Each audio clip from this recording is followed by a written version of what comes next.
우리가 믿는 신앙하는 이 종교를 가리켜서 기독교라고 하는데, 이 기독이라는 이 뜻은 그리스도라는 그 한자식의 그 한자를 음력한 것이 기독입니다. 그러니까 기독교라는 말 자체가 그리스도교, 즉 예수교라는 의미죠. 우리가 믿는 이 종교를 예수 그리스도에 대한 종교다라고 말할 수 있을 정도로 성자 예수 그리스도가 우리가 믿는 그 믿음에서 차지하는 비중은 아주 크다라고 할 수가 있습니다. 사도신경에서 성자 예수님에 대한 이 고백을 이제 오늘부터 살펴보겠는데, 크게 두 부분으로 나눌 수 있습니다. 성자 예수님이 어떤 분인가에 대해서 나누고, 또 두 번째로는 예수님께서 무엇을 하시는가, 무엇을 하셨는가에 대해서 다룹니다. 먼저 예수님이 어떤 분인가라고 했을 때 그 이름이 무엇인지를 살펴볼 필요가 있는데, 조금 전에 함께 읽었던 마태복음 1장 21절에 명확하게 나와 있습니다. 우리 한 번 더 같이 읽어보겠습니다. 아들을 낳으리니 이름을 예수라 하라. 이는 그가 자기 백성을 그들의 죄에서 구원할 자이심이라 하니라. 아멘. 이 이름의 뜻이 그가 자기 백성을 그들의 죄에서 구원할 자다. 그래서 예수다라는 이름을 말합니다. 사실 예수라는 이름은 구약의 히브리어 요슈아라는 그 말을 신약의 헬라어 예수로 표기하게 된 것입니다. 예수님 당시 시대에 이 예수라는 이름은 그렇게 독특한 이름이 아니었습니다. 아브라함이나 이삭, 요셉과 같이 요수아 혹은 예수라는 이름도 이스라엘 사람들이 흔히 선호하는 그러한 이름 중에 하나였습니다. 우리나라에서 철수나 영희랑 같이 예수, 모세 이런 이름들은 굉장히 흔한 이름이었죠. 당시 로마의 지배를 받고 있었던 많은 이스라엘 사람들은 자기 아들의 이름을 이 구원자라는 뜻인 예수라고 짓기를 즐겨했습니다. 혹시나 그 아들이 자라서 자신들을 로마의 지배에서 해방시켜 줄 수 있을까 바라며 자신의 아들의 이름을 그렇게 지었던 것이지요. 그래서 많은 예수가 있었지만 어느 누구도 이 로마의 지배에서 이스라엘을 해방시키지는 못했습니다. 이 점에서 사실 우리 예수님도 마찬가지입니다. 예수님은 자신을 따르던 무리들을 로마의 지배에서 구원시킨 것은 아닙니다. 비록 예수님도 이스라엘 민족을 로마의 지배로부터 해방시키진 못했지만, 우리는 왜 그를 참 예수, 이 구원자라고 부릅니까? 예수님은 자기 백성을 이집트나 또는 바벨론이나 로마보다 더 큰 그 어둠의 세력, 사탄의 세력, 마귀의 세력부터 그 죄로부터 우리를 구원하여 주셨기 때문에 우리는 그를 예수라고 부르는 것입니다. 이것을 하이델베르그 요르문다 29문은 이렇게 우리에게 말해주고 있습니다. 제가 문헌하고 여러분들이 답을 해보겠습니다. 왜 하나님의 아들을 예수 곧 구주라 부릅니까? 답. 그가 우리를 우리 죄에서 구원하시기 때문이고, 또 그분 외에는 어디에서도 구원을 찾아서도 안 되며 발견할 수도 없기 때문입니다. 예수님은 우리를 죄에서 구원하시는 구주이십니다. 또한 예수님 외에 어디에서도 구원을 찾아서는 안 된다라고 답을 합니다. 성경 우리에게 이렇게 말해주고 있는데요, 우리 사도행전 4장 12절 말씀 다 같이 읽어보겠습니다. 다른 이로서는 구원을 받을 수 없나니 천하 사람 중에 구원을 받을 만한 다른 이름을 우리에게 주신 일이 없음이라 하였더라. 아멘. 예수님께서 스스로도 말씀하셨죠. 요한복음 14장 6절입니다. 같이 읽어보겠습니다. 예수께서 이르시되 내가 곧 길이요 진리요 생명이니 나로 말미암지 않고는 아버지께로 올 자가 없느니라. 아멘. 성경이 말하고 있는 그대로 우리를 구원하신 분은 오직 예수 그리스도 한 분뿐이십니다. 그런데 역사적으로 볼 때 수많은 이들이 예수 그리스도만의 유일한 구원자가 될 수 있는가라는 그런 의문을 가져왔습니다. 하이델베르크 30문을 함께 읽어보겠습니다. 제가 읽고 여러분들이 답을 합니다. 그렇다면 자신의 구원과 복을 소위 성인에게서 혹은 자기 자신이나 다른 데서 찾는 사람들도 유일한 구주이신 예수를 믿는 것입니까? 답. 아닙니다. 그들은 유일한 구주이신 예수를 말로는 자랑하지만 행위로는 부인합니다. 예수가 완전한 구주가 아니든지 아니면 참된 믿음으로 이 구주를 영접한 자들이 그들의 구원에 필요한 모든 것을 그에게서 찾든지 둘 중에 하나만 사실입니다. 예수 그리스도를 유일한 구원자라고 말하지 않는 이 첫 번째 예로 보면 이 성인에게서라고 이야기합니다. 성인에게서 자신의 구원과 복을 찾는 것이죠. 이 교리문답이 작성되던 그러한 시기를 생각해 보면 이것은 당연히 로마 가톨릭의 교회를 겨냥한 것입니다. 이 성인 숭배, 하나님께 대한 교리적 무지에서 나왔습니다. 초대 교회에서 기독론 논쟁이 있었을 때 예수 그리스도가 어떻게 성육신을 하셨는지 묻게 되었고, 그에 대한 답은 참 하나님이면서 참 인간인 이 예수님이다라고 우리 결론이 났었습니다. 하지만 여기서 파생된 논쟁이, 그렇다면 그 참 하나님이자 참 인간인 예수를 낳은 그 엄마 마리아는 어떻게 되는가 했습니다. 마리아는 사람을 낳았는가 아니면 하나님을 낳았는가? 여러분 어떻게 생각하십니까? 결국 이러한 질문들이 퍼지면서 예수님의 어머니 마리아를 신성시하는 그 동기를 제공하게 됩니다. 그리고 마리아를 이 성인으로 보고 성모 마리아, 또 성모로 보면서 이 마리아를 숭배하게 됩니다. 마리아 숭배가 시작되면서 사람들은 하나님께 직접 기도를 드리는 것보다 우리와 같은 좀 더 친근한 인간이면서 또 더 가까이에 있는 그런 인간 중보자를 찾게 되었습니다. 그게 바로 이 성인 숭배 사상이 출발하게 된 계기입니다. 마리아에게 부여하면서 시작된 인간 중보자 역할은 나중에 더 많은 성인들에게 확장된 것이죠. 실제로 500년 전 종교개혁 이후에 로마 카톨릭 교회에서 자신들의 그 공식 입장을 밝힌 트렌트 공의에서는 이러한 내용이 있습니다. 성인들은 그리스도와 함께 통치하는 자들이다. 더 나아가 하나님으로부터 은총을 얻기 위해 성인들로부터 그들에게 기도하며 도움을 의지하고 호송하는 것은 굉장히 유용하고 좋은 일이다라고 말하기까지 했습니다. 중세는 온갖 잡다한 성인들이 많았습니다. 마치 그리스 로마의 신화처럼 교회 안에는 온갖 직종과 병의 특효가 있는 성인들이 판을 치고 있었던 것이죠. 그 일례로 건축가들의 성인은 성 토마스입니다. 또 운동 선수들의 성인 성 세바스찬, 또 빵 굽는 사람의 성인은 성 엘리자베스, 심지어 이 거지들의 성인도 있습니다. 성 알렉시우스. 더 나아가서 각종 질병에 대한 성인은 질병마다 따로 있었습니다. 관절염에 걸렸을 때는 성 야고보에게 기도하고, 신경통이 있을 때는 성 비투스에게 기도하고, 담석에 걸렸을 때는 성 리베리우스에게 기도하고, 또 혹여나 개에게 물렸을 때는 성 후베르테에게 기도해라라고 가르쳤던 그런 기록이 있습니다. 정말 웃기지 않습니까? 오늘날 우리 성인 숭배에 대한 이야기를 들으면 정말 황당하기가 거지없습니다. 하지만 말씀이 제대로 가르치지 않고 교리가 제대로 정립되지 않으면 이러한 것들이 매우 절실해질 수가 있습니다. 오늘날 현대 교회에서는 사실 이러한 일이 없다라고 자신 있게 말할 수가 있을까요? 예를 들어 우리가 목사님에게 기도받는 것을 한번 생각해 보십시오. 소위 말하는 그래도 이 영빨이 있는 목사님의 기도가 응답이 잘 된다고 그 영빨 있는 목사님의 기도나 집회를 쫓아다닌 적은 없으십니까? 새 차를 뽑고 차마 이 돼지머리는 놓을 수 없지만 그래도 우리 목사님이 오셔서 운전대를 잡고 좀 기도해 주시고 시운전해 주시면 좋겠다는 그러한 경우가 적지 않게 있을 수 있습니다.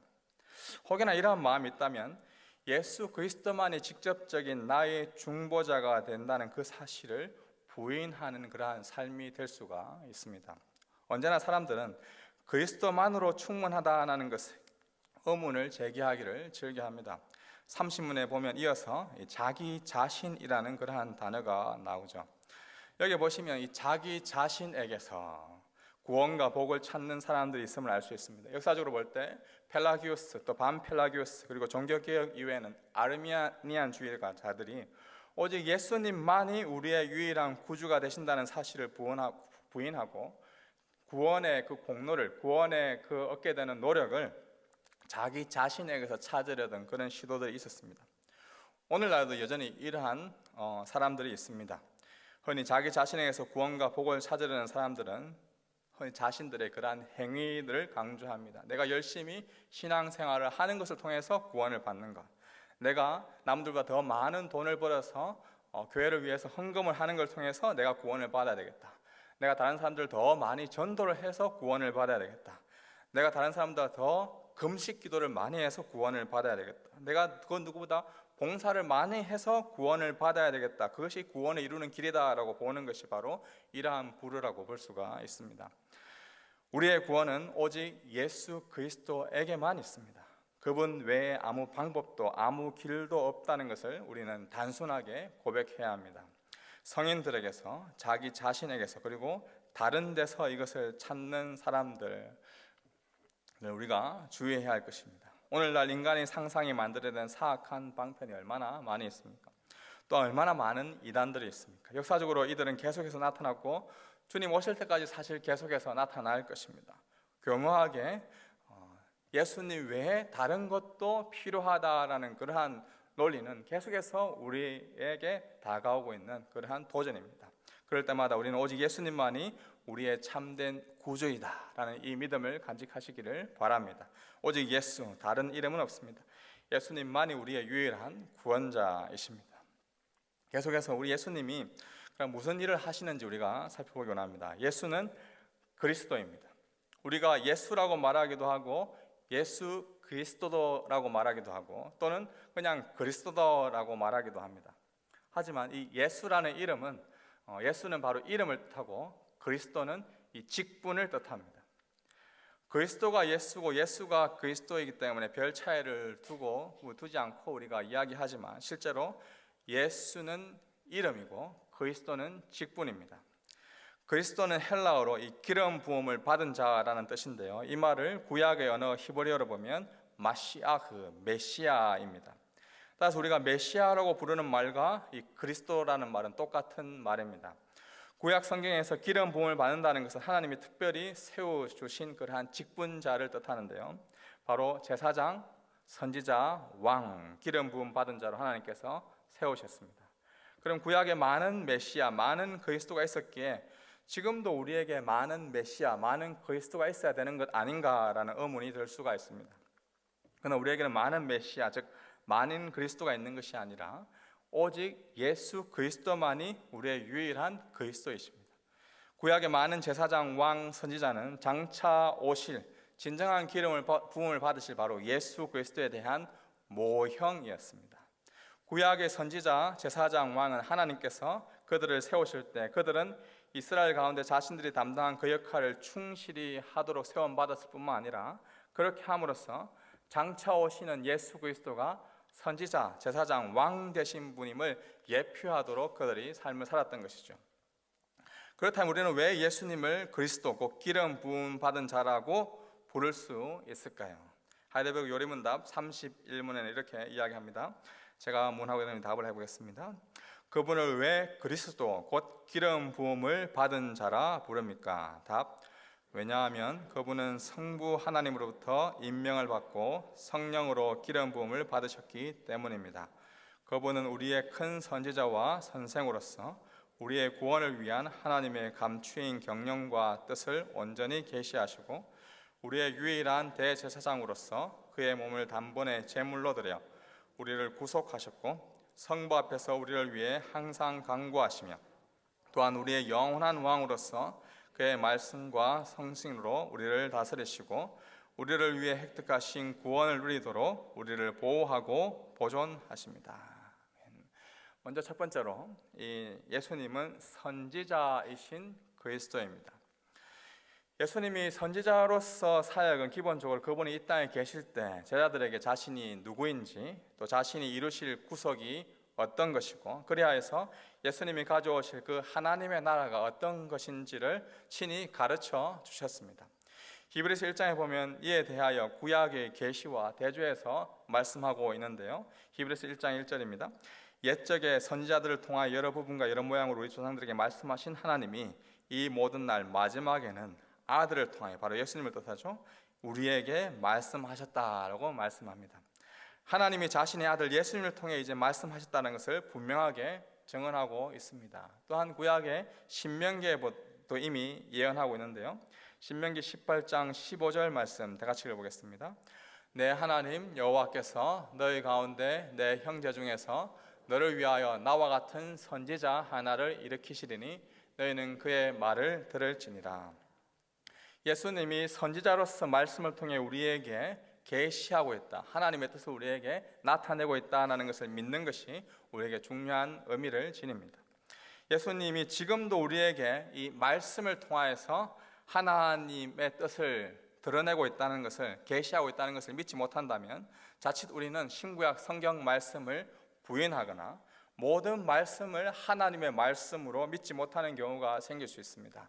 어떤 성경은 하나님의 말씀으로 믿을 만한데 어떤 성경은 내가 도저히 과학적으로, 인간적으로 믿을 수 없다라고 그러한 경우가 생길 수 있다는 것이죠.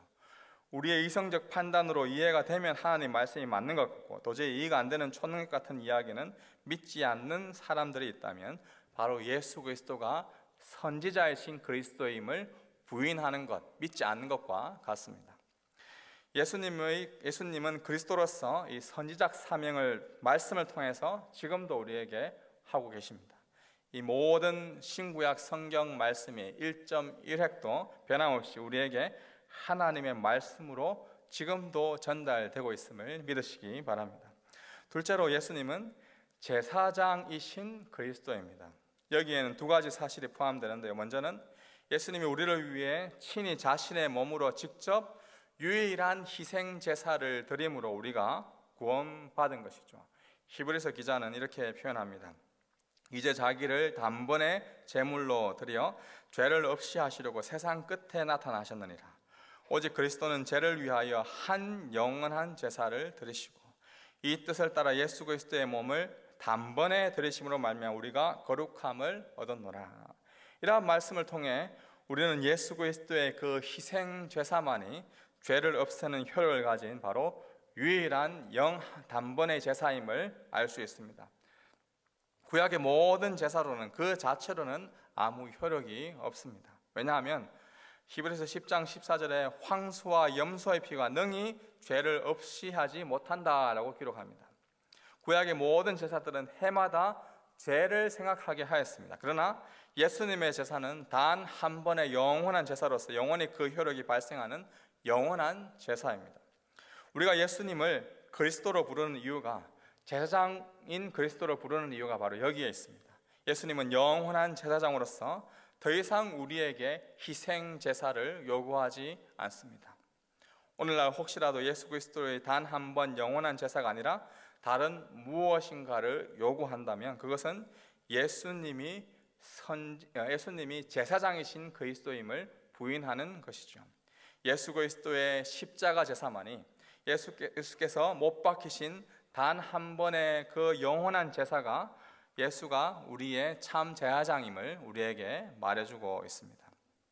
또한 더 나아가서 예수님이 제사장이 되신다는 이 사실은 지금도 살아계셔서 하나님께 지금도 우리를 위해서 기도하고 계신다, 중보하고 계신다라는 것을 내포하고 있는데요. 히브리서 7장 24절 25절 말씀입니다. 우리 같이 읽어보겠습니다. 예수는 영원히 계심으로 그 제사장 직분도 갈리지 아니하느니라. 그러므로 자기를 힘입어 하나님께 나아가는 자들을 온전히 구원하실 수 있으니 이는 그가 항상 살아계셔서 그들을 위하여 간구하심이라.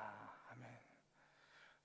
정말 위로가 되는 말씀이, 사실 우리의 감정, 우리의 의지, 우리의 지식은 예수 그리스도를 참된 우리의 구원자라고 믿는데 부족함이 있습니다. 하지만 우리의 일은 확신하지 못하는 이것들을 위하여서 친히 하나님께 중보하고 계시는 그 제사장이 계신데 바로 그분이 예수님이다라고 이야기합니다. 예수님은 지금도 살아계셔서 온전히 우리를 구원하시는 분이시고 우리의 참된 구원자가 되신다는 그 사실을 계속해서 우리를 위해서 중보하고 계십니다. 순간순간 우리가 살아가는 것은 우리의 힘 때문이 아니라, 우리의 능력 때문이 아니라 예수 그리스도께서 친히 지금도 여러분을 위하여서 기도하고 간구하고 있음을, 그것 때문에 우리가 살아갈 수 있다는 것을 믿으십니까? 나의 나된 것은 제사장으로서 우리를 위해 간구하시는 그 예수님 때문임을 알고 그 예수 그리스도의 은혜에 감사하는 우리의 삶이 되기를 주님의 이름으로 축복합니다. 또 마지막으로 예수님은 왕이신 그리스도입니다. 예수님이 우리의 진정한 왕이 되십니다. 과거 구약의 이스라엘 왕들은 예수님의 왕되심을 예표하던 자들입니다. 예수님이 왕으로서 우리를 다스리고 계심을 우리는 어떻게 지금 알 수 있습니까? 바로 이 두 가지인데, 말씀과 성령을 통해서 왕이신 예수 그리스도에 대해서 우리는 알 수 있습니다. 예수님은 말씀과 성령으로 지금도 우리를 다스리고 통치하고 계십니다. 우리들로 하여금 말씀을 읽을 때 깨닫게 하시고, 말씀을 들을 때 우리가 깨닫게 하시고, 이 깨닫는 수 있도록 도와주는 것이 바로 성령 하나님, 성령의 능력으로 그 뜻을 이루어 가시는 것이죠. 말씀을 계속 읽고 말씀대로 살고자 노력하는 그리스도인은 대부분 이 세상에서 사실 쉽지 않은 길을 걸어갑니다. 비록 고난과 아픔의 연속이지만 그럼에도 예수 그리스도께서 왕이 되심으로 우리를 보호하고 다스리고 통치하신다는 그 사실 때문에 우리가 위로를 얻고 그 다스림 안에서 우리가 걸어갈 수 있는 것이죠. 이처럼 예수님이 그리스도이심을 믿는 자들을 가리켜서 세상은 무엇이라고 일컫습니까? 사도행전 11장 이후로 예수님을 믿는 자들, 따르는 자들을 가리켜서 그리스도인이다라고 하죠. 그리스도인, 이 그리스도인을 불리는 것이 우리는 어떤 의미가 있을까요? 하이델베르그 요리문답 32문에는 이렇게 기록하고 있는데요. 제가 여러분들 답을 해보겠습니다. 그런데 당신은 왜 그리스도인이라 불립니까? 답: 왜냐하면 내가 믿음으로 그리스도의 지체가 되어 그의 기름 부음에 참여하기 때문입니다.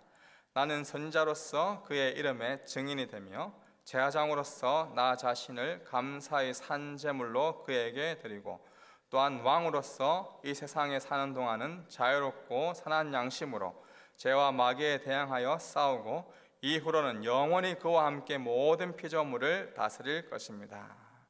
우리가 예수님의 이 기름 부음에 참여하게 되면 자연스럽게 우리도, 저와 여러분들도 선지자로서, 제사장으로서, 그리고 왕으로서의 직분을 감당하게 됩니다. 선지자로서 예수님의 이름을 증거하는 증인으로서의 삶을 살게 되고, 제사장으로서 우리의 몸을 감사의 제물로 이렇게 예배를 드리며 찬양을 하며 우리가 기도를 하며 나아갈 수 있습니다. 또한 왕으로서 우리는 죄와 마귀에 대항하여 말씀과 성령 우리와 함께 하시는 그 성령 하나님과 함께 말씀으로 우리는 이 땅을 다스리고 통치하게 되는 것이죠. 예수님을 그리스도로 고백하십니까? 예수님을 참된 그리스도로 고백한다면 예수님의 선지자, 제사장, 왕의 사역이 또한 그리스도인이라 여김받는 저와 여러분에게도 주어졌음을 믿으시기 바랍니다. 그리스도인으로서 제사장, 선지자, 왕의 삶을 바르게 감당하는 주의 백성 되기를 주님의 이름으로 축복합니다. 우리 계속해서 유일하신 아들 우리 주 예수에 대해서 나누겠습니다. 유일하신 아들이라는 이 부분을 번역하면서 옛 번역에는 이 외아들이다라고 번역하기도 했고, 또는 독생자라고 번역하기도 했습니다. 우리는 왜 예수님을 이 독생자라고 부를까요? 하이델베르그 요리문답 33문인데 우리 함께 33문을 우리 읽어보겠습니다. 우리 역시 하나님의 자녀인데 그분을 왜 하나님의 독생자라 부릅니까? 답: 왜냐하면 오직 그리스도만 본질로 하나님의 영원한 아들이시기 때문입니다. 우리는 그리스도로 말미암아 은혜로 입양된 하나님의 자녀입니다. 하나님이 예수님만을 면 피조물인 우리 인간과 창조주 사이에는 이 벽이 있다라는 것입니다. 우리가 아들됨을 맛본다는 것은 굉장히 크고 영화롭지만 그럼에도 우리가 신이 될 수는, 우리 피조물인 우리 자체가 신이 될 수는 없습니다. 우리는 예수님과 동일하게 하나님의 영광스러운 하나님의 자녀이지만 하나님이 되는 것은 아닙니다. 우리는 본질로 하나님께서 창조하신 피조물인 인간이고, 예수님은 본질로 하나님, 신이십니다. 바로 여기에 예수님의 정체성이 나타납니다. 빌립보서 2장 6절 이하인데요, 제가 읽어보겠습니다. 그는 근본 하나님의 본체시나 하나님과 동등됨을 취할 것으로 여기지 아니하시고 오히려 자기를 비워 종의 형체를 가지사 사람들과 같이 되셨고, 예수 그리스도께서 사람의 모양으로 나타나셨지만, 비록 그리스도께서 우리와 똑같은 육체를 입으셨지만 그는 본질적으로는 여전히 하나님이십니다.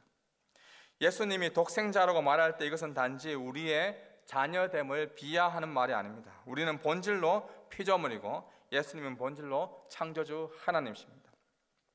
또한 이 독생자라는 이 말 속에는 오직 한 분, 유일한 방식으로, 유일한 방법으로라는 말이 포함되어 있습니다.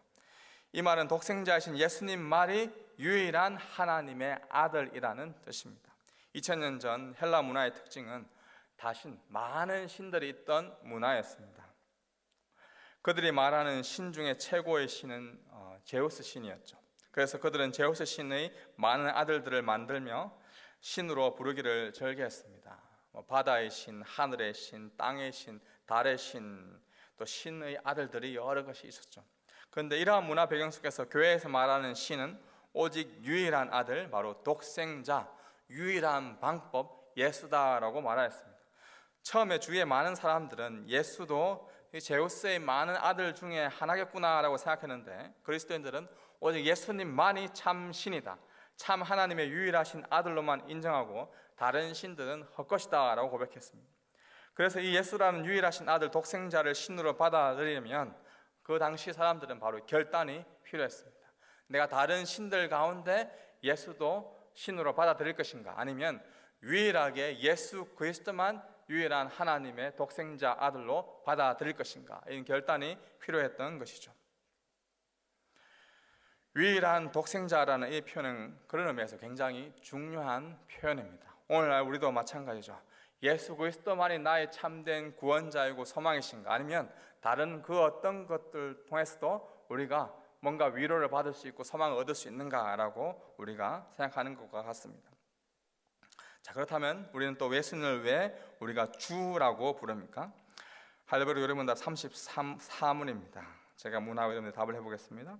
당신은 왜 그분을 우리 주라고 부릅니까? 답: 왜냐하면 그분이 금이나 은이 아니라 그의 보혈로서 우리의 몸과 영혼을 우리의 모든 죄로부터 구속하셨고 우리를 마귀의 모든 권세에서 해방하여 주의 것으로 삼으셨기 때문입니다. 우리가 예수님을 우리의 주님이라고 부르는 이유는 우리를 모든 죄로부터 구속하셨고 마귀의 권세에서 해방시켜 우리를 주님의 자신의 것으로 우리를 삼아 주셨기 때문입니다.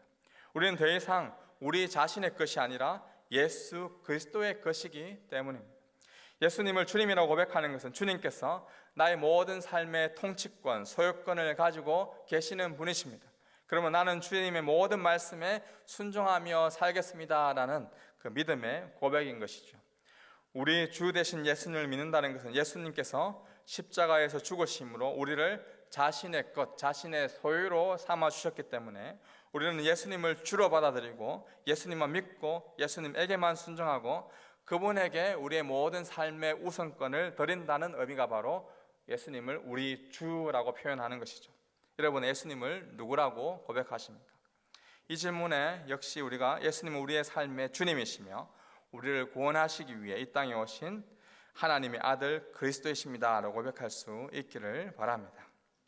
우리 계속해서 예수님이 무엇을 하셨는가에 대해서 우리 나눠보겠는데, 이 성자 하나님이 어떠한 분인가를 우리가 잘 알아야 하지만 이제 또한 성자의 예수님이 무엇을 하셨었는지, 무엇을 하고 계시는지, 또 무엇을 하실 것인지를 바로 알아야 바른 믿음을 가질 수가 있습니다. 사도신경은 성자 하나님에 대한 사역을 크게 두 부분으로 나누는데, 먼저는 성자 예수님의 낮아지심이고, 그리고 두 번째는 성자 예수님의 높아지심입니다. 성자 하나님의 낮아지심의 시작은 인간의 몸을 입고 이 땅에 탄생하신 것, 이 땅에 태어나신 것입니다. 우리의 죄를 위해 인간의 몸을 입고 땅에 태어나시고 고난 받으시고 십자가에 못 박히시고 죽으시고 장사 지내시고 그 지옥의 고통을 경험하셨습니다. 이러한 것이 예수님의 낮아지심이고, 또한 예수님의 높아지심은 하늘로 올라가시고 하나님 보좌 우편에 앉아 계시고 또 이제 앞으로 심판하실 것입니다. 이것이 바로 예수 그리스도의 높아지심이죠. 먼저 예수 그리스도의 낮아지심 가운데 첫 번째인 예수님의 성육신이죠. 예수님이 이 땅에 가장 낮아지신 사역은 바로 인간의 몸을 입고 이 땅에 오신 사역인데요, 35문은 이렇게 이야기합니다. 제가 문을 하고 이런 답하겠습니다. 그분은 성령으로 잉태되사 동정녀 마리아에게서 나셨으며 라는 말로 당신은 무엇을 고백합니까? 답: 하나님의 영원한 아드님은 참되고 영원한 하나님이시며 여전히 참되고 영원한 하나님으로서 성령의 사역으로 동정녀 마리아의 살과 피로부터 참된 인성을 취하셨습니다. 그리하여 또한 다윗의 참된 자손이 되고 모든 일에서 그의 형제들과 같이 되셨으나 죄는 없으십니다. 아멘. 예수님은 성육신을 어떻게 하셨고 우리는 무엇이다고 고백합니까? 첫째로 보시면 성령으로 잉태하셨다는 것을 우리가 믿죠. 성령님으로 말미암아 잉태되었다는 사실은 무엇을 의미할까요? 이것은 인간의 능력에 의지하지 않고 하나님의 초자연적인 능력으로 인간의 몸을 입고 왔다라는 것을 보여주고 있습니다. 그것을 단적으로 선언해 주는 것이죠. 성경은 이 일이 우연히 일어난 일이 아니라 하나님의 계획, 하나님의 경륜 속에서 일어난 일임을 증거하고 있습니다. 갈라디아서 4장 4절 말씀인데요, 한번 같이 읽어보겠습니다. 때가 참에 하나님이 그 아들을 보내사 여자에게서 나게 하시고. 여기 때가 참에, 때가 찼다는 말은 일이 하나님의 철저한 구원 계획, 하나님의 철저한 그 계획 가운데 일어났다는 말입니다. 성부 하나님께서 계획하셨고 성령님의 그 능력 가운데 성자 예수 그리스도께서 온전히 순종하심으로 일어난 사건이 바로 이 성육신이라는 것이죠. 그런 의미에서 볼 때 이 성육신하심은 굉장히 삼위일체적입니다. 성부 하나님의 계획, 성령 하나님의 능력, 성자 예수 그리스도의 온전한 순종으로 이루어진 것. 사도신경 표면에는 표면적으로 성령의 사역이라고 표현되지만 실상은 바로 삼위 하나님께서 모든 사역 가운데 일하시고 있는 것이죠. 또한 성령으로 잉태하셨다는 말은 예수님께서는 성령의 능력으로 말미암아 인간의 육신은 입었지만 죄는 없다, 죄는 없으신 분임을, 이 땅에 죄는 없이 태어났다는 것을 표현해 주고 있습니다. 인간은 아담의 원죄로 말미암아 여전히 모든 사람들은 다 죄 가운데 있습니다. 인성을 입은 모든 사람은 죄에서 자유로울 수가 없습니다. 하지만 예수님께서는 성령의 능력으로 잉태되셔서 인성을 입으셨음에도 불구하고 죄에서는 자유로우신 분입니다. 하나님께서 또한 동정녀 탕생이라는 이 방법을 통해서 이 땅에 오셔서 사람이 되신 이유는 무엇일까요? 왜 동정녀에서 태어나셨을까? 하나님과의 관계가 단절된 인간에게는 죽음과 여러 가지 고통들이 찾아오게 되는데 이 문제를 해결하기 위해서는 이 두 가지 전제 조건이 만족되어야 했습니다. 먼저 첫 번째는 죄가 없는 사람이 죄의 문제를 대신해서 죽어야 했습니다. 죄로 인해 하나님과의 관계가 끊어지고 우리는 모든 사람은 다 하나님과의 관계가 단절되었습니다. 그렇기 때문에 이 문제를 해결하기 위해서는 죄가 없으신 사람이 그 문제를 대신해서 죽어야 했습니다. 두 번째로 하나님과 인간 사이에 화목하게 되는, 하나님과 인간 사이를 다시금 연결하는 그 중보자의 일도 감당해야 했습니다. 하나님과의 관계가 단절된 것을 이어줘야 했던 것이죠. 이 두 가지 조건을 만족시키는 사람은 이 세상에 아무도 없습니다. 왜냐하면 죄 없는 사람이 이 세상에 한 사람도 없기 때문에 그렇죠. 그러면 죄가 없는 사람이 되어야 할 뿐만 아니라 하나님과 인간 사이의 화목의 역할을 감당할 수 있는 중보자가 되는 분은 어떤 분이어야 하겠습니까? 여기서 바로 이 신성과 인성을 동시에 가진 분이 필요하게 되는 것이죠. 그리고 신성을 가지신 분이 인간의 몸으로 태어나기 위해서는 이 동정녀의 몸에서 성령으로 탄생하는 이 특별한 방법이 필요하게 되었습니다.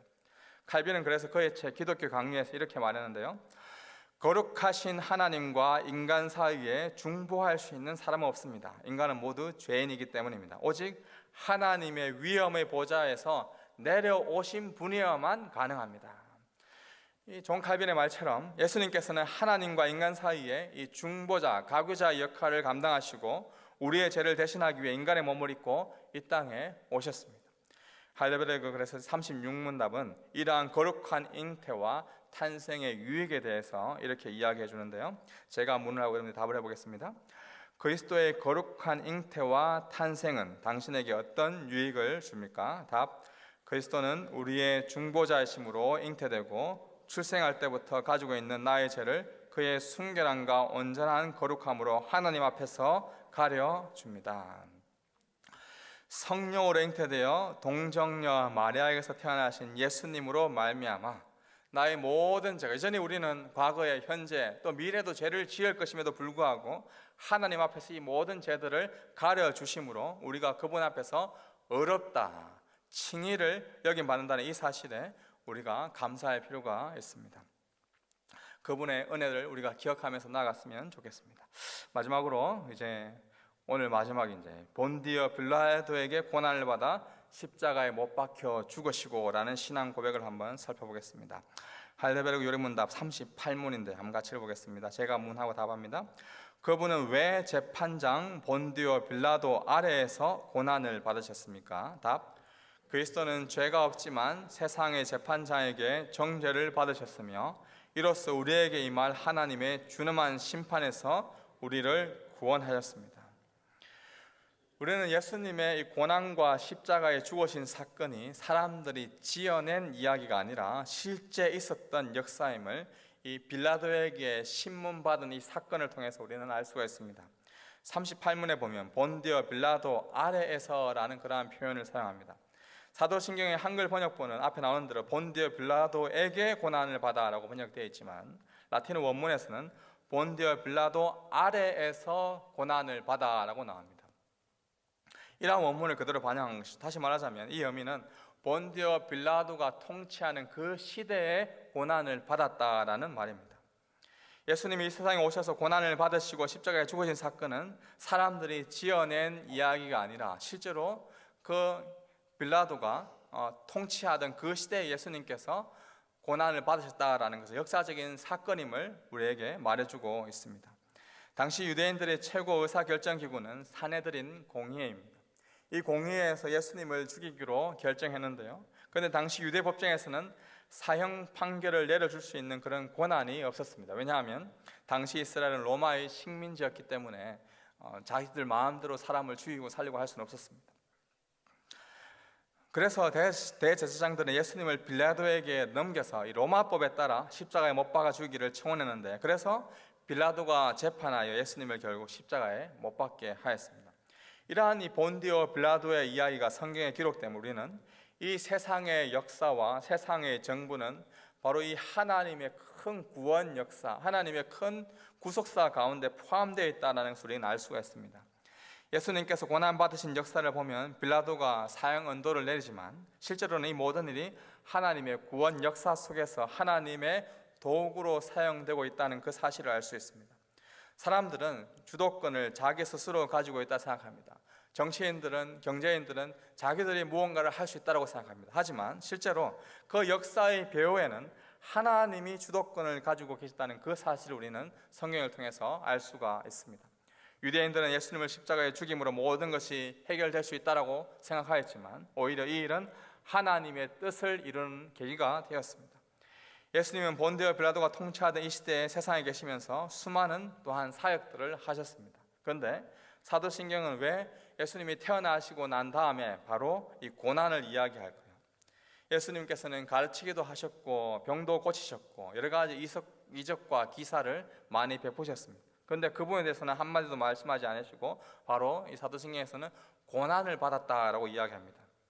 예수 그리스도의 탄생과 십자가 사이에는 33년의 짧고도 긴 세월이 있었습니다. 그러나 이 기간을 사도신경은 단 한마디로 고난을 받으사라고 표현합니다. 왜 고난을 받으사라고 표현하는지 하이델베르크 요리문답 37문을 함께 읽어보겠습니다. 고난을 받으사라는 말로 당신은 무엇을 고백합니까? 답. 그리스도는 이 세상에 사셨던 모든 기간에 특히 생의 마지막 시기에 모든 인류의 죄에 대한 하나님의 진노를 자신의 몸과 영혼에 짊어지셨습니다. 그분은 유일한 화목제물로 고난을 당함으로써 우리의 몸과 영혼을 영원한 저주로부터 구원하셨고 우리를 위해 하나님의 은혜와 의와 영원한 생명을 얻으셨습니다. 죄가 하나도 없으신 분이 사실 이 세상에 태어나는 것 자체가 고난입니다. 특별히 예수님의 마지막 삶은 정말 엄청난 큰 고난이셨습니다. 그 고난의 크기가 어떠했을까요? 겉으로만 보면 주님께서 당하신 고난이 사실 이 세상에 존재하는 가장 최고의 어떤 육체적인 고난은 아닐 수도 있습니다. 물론 십자가의 고통이 큰 고난이긴 하지만 당시 십자가에서 죽은 사람이 한두 명이 아니죠. 실제로 예수님은 십자가에 달리셨지만 또한 일찍 죽으셨습니다.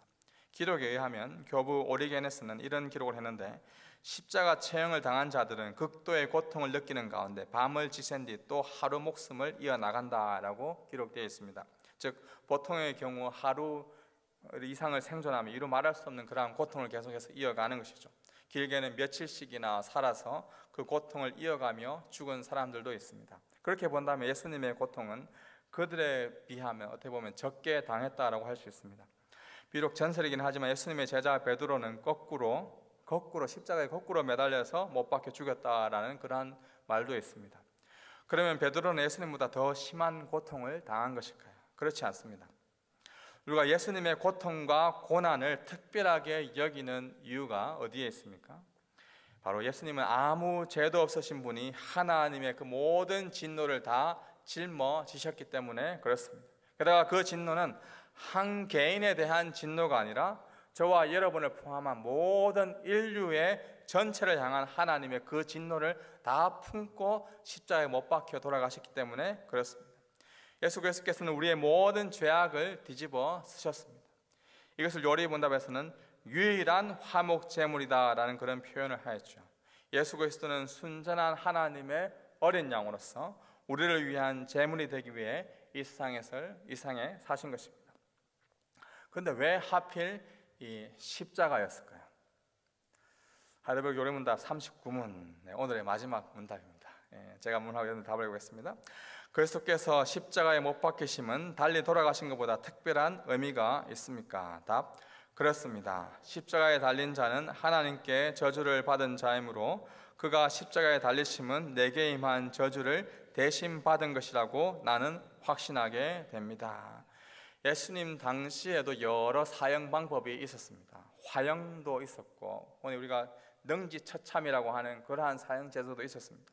어떻게 보면 화형 또는 이 참수형이 어린 양으로서 예수님을 더 잘 나타낼 수도 있을 것입니다. 그러나 이러한 형벌들은 하나님의 진노를 표현할 수는 있지만 죄에 대한 하나님의 보다 큰 감정을 표현할 수는 없습니다. 그것은 바로 이 하나님의 저주인데요.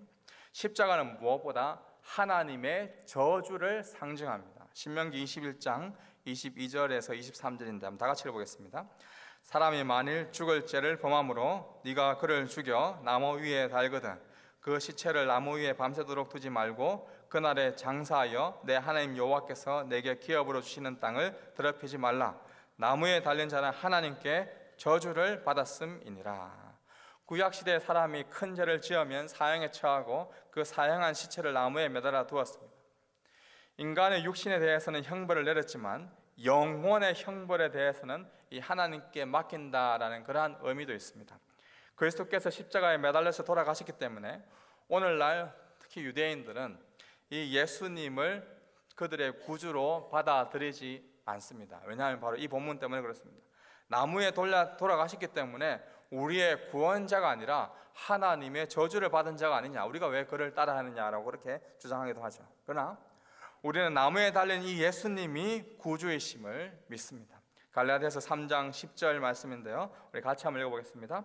무릇 율법의 행위로 속한 자들은 저주 아래에 있나니 기록된 바 누구든지 율법책에 기록된 대로 모든 일을 항상 행하지 아니하는 자는 저주 아래에 있는 자라 하였습니다. 결국 예수 그리스도를 믿지 않는 사람은 다 율법 아래에 있는 자들입니다. 그들은 다 율법에 따라서 하나님께 심판, 하나님께 재판을 받게 될 것입니다. 원래 율법 아래에서 우리가 저주를 받아야 할 자이지만 예수님이 친히 십자가에 나무에 매달리심으로 말미암아 저주가 아닌 영원한 생명이 우리 가운데 저와 여러분에게 주어졌습니다. 그 은혜 감사하는 이 고난주간 되기를 주님의 이름으로 축복합니다. 말씀을 맺습니다. 우리가 고난주간을 보내면서 사도신경에 나오는 성자 예수님이 누구신지 또는 무엇을 하셨는지에 대해서 살펴보았습니다. 예수님께서는 우리의 모든 죄를 해결하시기 위해 인간의 몸을 입고 친히 성령으로 동정녀 마리아에게서 잉태되셨습니다. 예수님은 구약에서 이야기한 메시아, 바로 그리스도로서 제사장, 선지자, 왕의 직분을 다 완성하신 참 그리스도이십니다. 그리고 예수님은 실제 역사 속에서 본디오 빌라도가 통치하던 그 시대에 고난을 받으며 십자가에 못 박혀 돌아가심으로 하나님의 그 저주를 다 받으셨습니다. 이 모든 이야기가 바로 저와 여러분을 위한 것입니다. 그 예수 그리스도를 믿으십시오. 그분의 은혜를 누리며 살아가는 고난주간, 그리고 우리 앞으로의 삶이 되기를 소망합니다.